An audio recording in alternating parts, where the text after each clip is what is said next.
Salut tout le monde et bienvenue dans cette nouvelle vidéo où on va parler de Marvel avec un event. Il s'agit de Devil's Reign, donc le nouvel event qui est centré sur le personnage de Daredevil avec un titre pareil en même temps. On pouvait s'en douter, vous me direz. Donc c'est un event qui est scénarisé par Chip Zdarsky et dessiné par Marco Checchetto pour l'event principal. Après, il y a plein de tie-ins, on va en discuter justement. Mais globalement, pour la trame principale, c'est cette équipe-là qu'on retrouve. Et en fait, c'est aussi d'ailleurs le seul prérequis qu'il vaut mieux avoir pour commencer l'event, c'est-à-dire d'avoir lu le run Daredevil qui précède cet event, donc de Chip Zdarsky et Marco Checchetto. Déjà parce que c'est excellent, et puis parce que forcément, on a des enjeux, etc., qui sont déjà un peu... enfin, qu'on retrouve un peu expliqués dans cet event. Mais voilà, ça peut être lisible, je pense, et compréhensible tout ça sans vraiment avoir lu le run avant. Mais je pense que c'est quand même un plus, d'autant qu'encore une fois, c'est vraiment excellent et que vous passez à côté de quelque chose d'assez, enfin de vraiment génial. Le run, il est actuellement en 7 tomes, si je dis pas de conneries, en 100% Marvel. Alors je vais juste regarder. Ah non, je l'ai plus ici. Il est en 7 tomes à peu près, 7 ou 8 tomes, si je dis pas de conneries. Et voilà. L'event, lui, il est en 3 tomes de ce format-là. Alors, j'ai pas le troisième, je l'ai laissé chez mes parents, mais en tout cas, donc voilà. Mais bon, au moins comme ça m'évitera de vous montrer des pages un peu trop spoilantes dans le troisième tome. Mais l'esprit est le même et la couverture et la maquette est du même esprit pour le troisième. Comme d'habitude chez Panini, pour les comics event dans ce style-là, il y a une version régulière comme celle-ci et une version collector en couverture dure et qui coûte 20 balles, donc 4 euros plus cher avec des couvertures un peu plus collector soi-disant. Là en fait ça formait une fresque si j'ai bien compris. Moi personnellement, voilà, j'ai pris les versions régulières et je regrette pas parce que au final je suis un peu déçu, je vous cache pas. Alors, avant enfin, pour m'expliquer, je suis pas déçu de l'event en lui-même. L'event en lui-même est vraiment génial, j'ai adoré, j'ai pris beaucoup de plaisir. Les 2 derniers épisodes sont incroyables et offrent des moments vraiment mémorables, du pur Daredevil comme on l'aime. Maintenant, c'est tous les à côté qui posent problème. Enfin, je me suis profondément ennuyé sur tout le reste.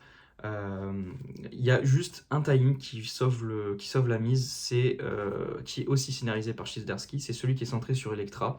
Donc forcément, ça m'a pas trop surpris. Donc c'est celui-ci, c'est Daredevil, The Woman Without Fear, si je dis pas de conneries. Ouais, c'est ça. Donc il y en a que 3, donc un par tome. Donc c'est un peu léger. Mais voilà, écoutez, c'est vraiment le seul tie-in que j'ai retenu. Le reste, c'est soit limite mauvais, soit juste ennuyeux, quoi, en fait. Genre vraiment, les tie-ins sur Octopus, j'ai trouvé ça pas terrible du tout. Et après, bon, il y avait celui-ci sur le Thunderbolts qui était un peu moins ennuyant pour le coup, mais après, le reste, franchement, enfin, je me suis fait chier quoi sur les times, j'ai pas d'autres mots. Donc ça a été un peu pénible à la lecture et ça vient plomber vraiment le rythme de l'event qui pour moi est juste vraiment génial. Encore une fois, il y a des moments incroyables.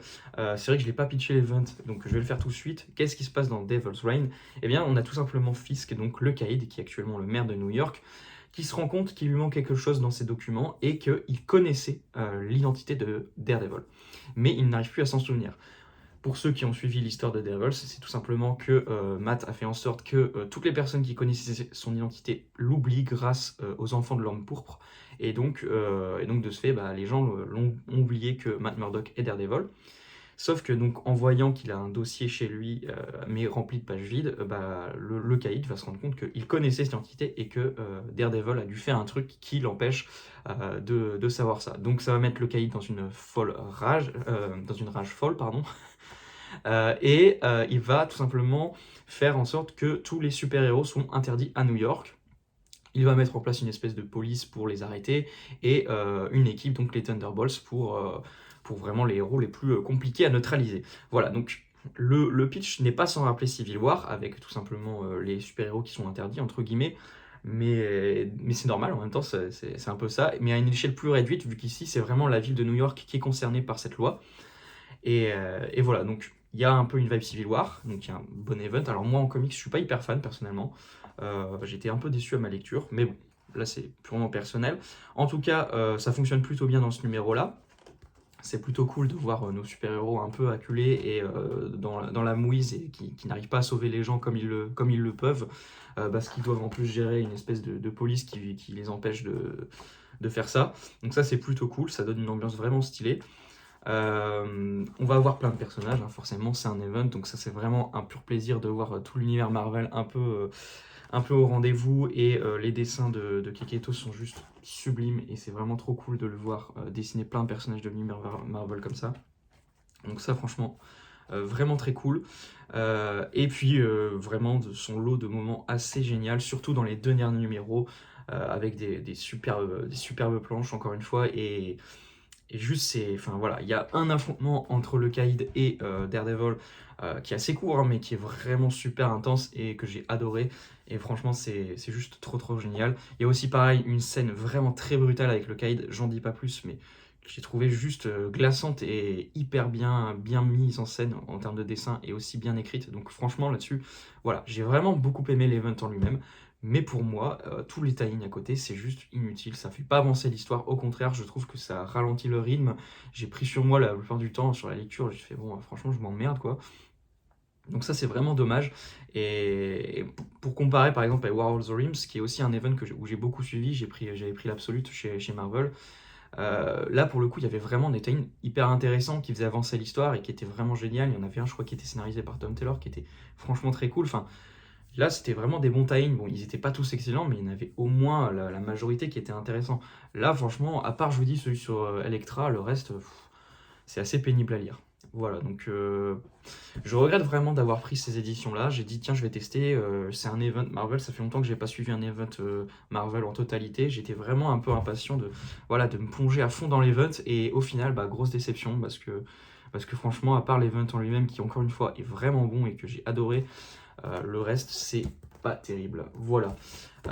Donc, que dire de plus? Franchement, je sais pas trop. Moi, globalement, je vous conseille pas de le suivre l'event dans cette édition. Je rappelle que c'est en 3 tomes, hein. Là, j'ai que les 2 tomes, j'ai oublié le troisième chez mes parents, je le répète, mais voilà. Donc, voilà, moi je vous recommande d'attendre un 100% Marvel ou un Marvel Deluxe, c'est ce que j'aurais dû faire. Parce que pour moi, les à côté sont pas du tout à la hauteur et vous pouvez clairement passer à côté. Donc, il faudra être un peu plus patient pour découvrir l'event. Mais bon, ça va pas non plus mettre 3 ans à sortir. En général, là-dessus, les events sortent assez rapidement chez Panini. Donc, faut pas non plus trop s'inquiéter en termes de délai de parution. Voilà. Mais sinon, à part ça, pour l'event en lui-même, moi c'est du très bon. Ça fait avancer forcément l'histoire de Daredevil. Ça nous laisse vraiment sur un statu quo plutôt intéressant et où on va arriver donc à une prochaine étape qu'on attendait pas mal, notamment entre Matt et Elektra. Donc ça, j'en dis pas plus, hein. Mais franchement, c'est très cool. De bons moments assez incroyables, surtout dans les derniers numéros. Comment dire, une ambiance et un statu quo au fil de l'event qui est plutôt intéressant, même si ça fait un peu redite avec Civil War, mais bon, c'est quand même plutôt cool. Et puis on a le personnage de Luke Cage aussi qui est plutôt cool et dont on lui réserve un sort plutôt intéressant là aussi pour la suite. Donc je suis impatient de voir ce que ça va donner. Voilà, donc franchement, un très bon event que j'ai adoré, mais tous les tie-ins à côté sont pour moi inutiles et pas intéressants. Et du coup, je vous recommande pas vraiment ces éditions-là. Je vous recommande vraiment d'attendre plus un 100% Marvel. Voilà, écoutez, je pense que j'ai fait à peu près le tour de ce que j'avais à dire. C'est assez rapide, mais en même temps, voilà, je vais pas trop m'éterniser. Je sens déjà que je commence un peu à me répéter, à tourner en boucle.